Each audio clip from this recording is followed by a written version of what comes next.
Have you ever woken up one day feeling alive but not really living? You complete tasks, you pursue goals, but deep down, something inside you whispers, "Why? What's all this for?" Seneca, almost 2,000 years ago, wrote, "It's not that we have little time, but that we waste a lot of it." And perhaps that is the greatest tragedy of our generation, that we have time, but no purpose. We live surrounded by stimuli, promises, and distractions. We work, we post, we rush. But in the silence of the night, when the screens go dark, many feel the weight of emptiness. The heart cries out for meaning, but the soul seems lost. And then arises the question that no success can answer. What is the purpose of my life? This silent pain of living without direction is perhaps the most common of the modern era. Seneca, the great Roman Stoic philosopher, knew exactly what it was like to live surrounded by power and yet feel incomplete. He was an advisor to Nero, one of Rome's most feared emperors. He had fame, wealth, and influence, but he wrote, "The biggest mistake is to live without a purpose. To waste your life in distractions is to die before your time." For Seneca, living well was living with intention. It's not about having everything, but about knowing because we do what we do. He believed that the wise man must act in accordance with nature, that is, in harmony with what is essential, not transient. The Stoic does not seek applause, but inner alignment. And this search for purpose begins when we stop living by impulse and start living by conviction. But Seneca only began a journey that Scripture perfects. In Proverbs 19:21 we read, "Many are the plans in a man's heart, but it is the Lord's purpose that prevails." Here is the difference between human purpose and divine purpose. Seneca teaches us to seek the inner reason for life. The Bible reveals to us that this reason is not only within us, but in God. True purpose is not born of ego, but of communion. While the Stoic seeks serenity through wisdom, the Christian finds peace through relationship with the Creator who gives meaning to every breath. This is where we meet Daniel, 34 years old. He works at a large technology company. He meets targets and earns well, but each achievement leaves him feeling more empty. He has everything he ever wanted, a car, trips, recognition. But in the early hours of the morning, looking at the ceiling, something torments him. Am I really living or just existing? Daniel tries to fill the void with productivity, courses, reading, gym, but nothing works. Until one day on the subway, he reads a sentence in an old philosophy book. "Life, if well used, is long." Seneca. That wakes him up. He asks himself, am I using my life well? That same night, when he got home, he opened the Bible that had been forgotten on the shelf and landed on Proverbs. But the fear of the Lord is the beginning of wisdom. And for the first time, he feels something different, as if a seed has been planted. Daniel still doesn't understand what's going on, but something began inside him. The beginning of the most important quest of all, search by purpose. And this journey will lead you to discover that purpose is not what we do, but who we become. In the following days, Daniel could not forget those words. On the subway, at work, during lunch, the phrase echoed like a silent call. Life, if well used, is long.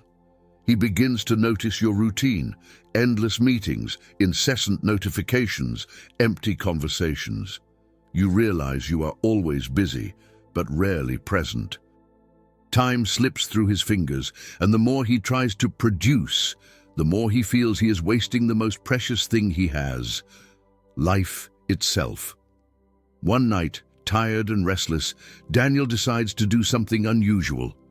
He turns off his cell phone, dims the lights, and sits in silence.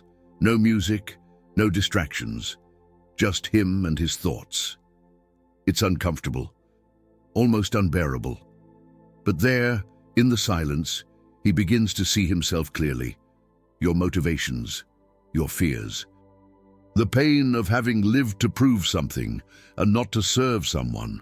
Seneca said, "Life is not short. We make it short when we waste it on worthless things."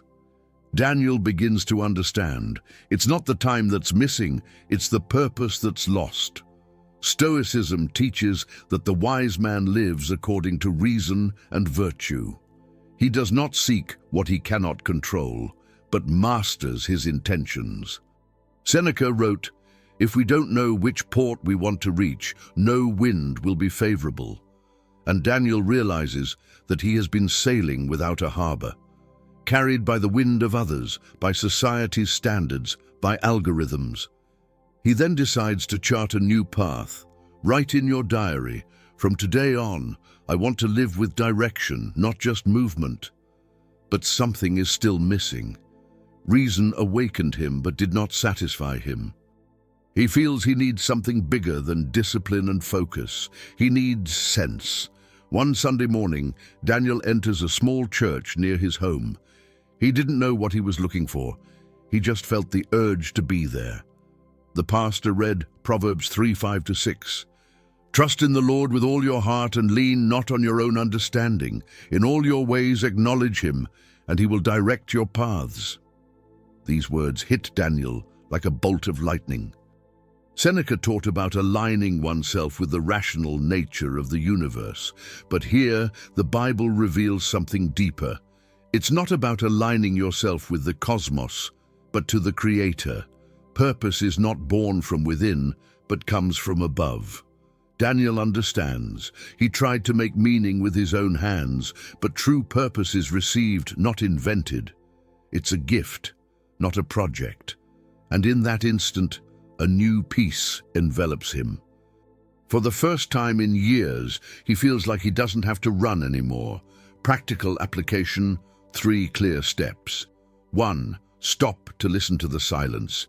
Wisdom is born from silence. Set aside 10 minutes a day to be still, without screens, without noise. In this space, you will discover what really matters. As Seneca said, those who don't have time to reflect have already lost their lives. 2. Align your life with the Word. Read a proverb a day. Not as someone seeking information, but transformation. Write down the verse that most challenges you and ask, "Am I living up to this?" 3. Submit your plans to God. Pray before every important decision. Say how Daniel learned to say, "Lord, I don't just want success. I want the purpose that comes from you." These 3 steps applied with faith and consistency transform anxiety into direction and chaos into clarity. Over time, Daniel changes. He still works at the same company, but now his days have a different rhythm. Before, he woke up thinking about results. Now, he thinks about meaning. He begins to help colleagues silently, without seeking applause. Read Seneca at breakfast and Proverbs at night. Write down phrases that guide you. The wise man is master of himself. Seneca. A man's heart plans his way, but the Lord directs his steps. Proverbs 16:9. In a conversation, a friend provokes him. "You look different, Daniel." "What happened?" He smiles and replies, "I stopped chasing success and started walking with purpose." And in that moment, he realizes something that changes everything. The purpose is not in what he does, but in who he becomes as he does. It's not about achieving something, but about reflecting somebody, a Christ. Daniel is now beginning to live a meaningful life, but the true transformation is yet to come. For the purpose is not just to understand, it is live and serve. In the next chapter of his journey, he will discover that purpose becomes real when it is surrendered, and that all wisdom is only valuable when it leads to faith. Months have passed since Daniel's first encounter with Seneca and Proverbs. The change was not instantaneous, but profound. What was once emptiness is now fullness. What was haste is now purpose.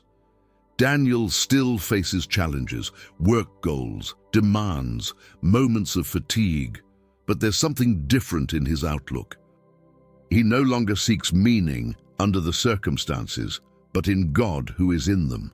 Seneca taught that difficulty shows who we really are, and Daniel understands that every obstacle is an opportunity to align himself with divine purpose. One morning, as he walks to the subway, he sees a homeless man asking for help.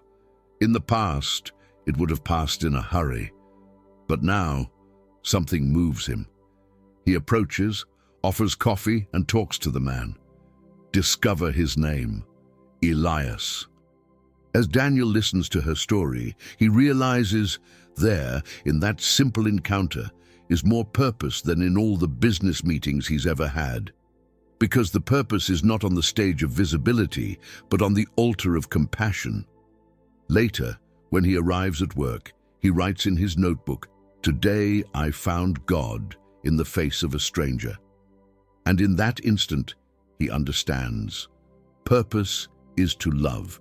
It is to serve. It is to reflect the image of the one who created us. Seneca wrote, "A wise man is one who helps others to be wise." Proverbs 11:25 confirms, "A generous soul will prosper, and he who gives drink will be quenched." Daniel realizes that both point in the same direction. Life only makes sense when it is given. Stoicism taught him self-mastery. Faith taught him to give oneself for love. The first made him look inward. The second made him look upward. Now he understands that true wisdom is not just living in balance, but living with surrender. It's not just to know the good, but practice it in the name of Christ. On a silent night, Daniel reads the book of Proverbs again. This time stop in Proverbs 16:3.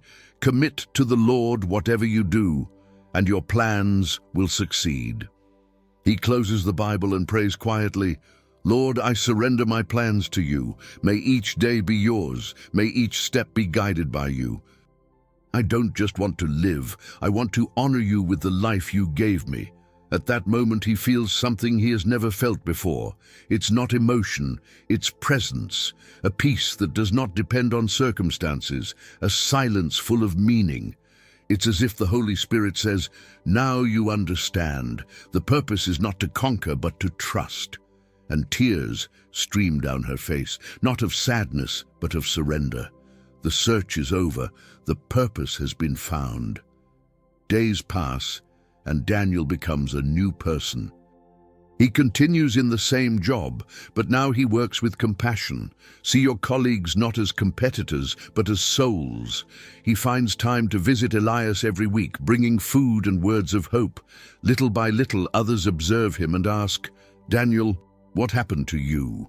And he responds with a calm smile, "I discovered that living with purpose is living with God." He makes it a habit to start each morning with 2 readings, a letter from Seneca and a proverb, and unites them in one prayer. "Lord, give me wisdom to live with reason and love to live with faith." Daniel's life becomes a bridge between 2 wisdoms, human and divine. Philosophy disciplined him, faith freed him, and this combination transforms him into a serene, generous, and peaceful man. Now it's your turn. In the next 24 hours, do 3 simple but powerful things. 1. Turn off the noise. Set aside 15 minutes of silence today. No cell phone, no music, no distractions. Just listen to what's inside you. 2. Read a verse from Proverbs. It could be 19:21. The Lord's purpose will prevail. Meditate on it. Ask yourself, have I been living for my own plans or for God's purpose? 3. Serve someone without being seen. A simple gesture, a message of encouragement, an anonymous helping hand, a prayer for someone.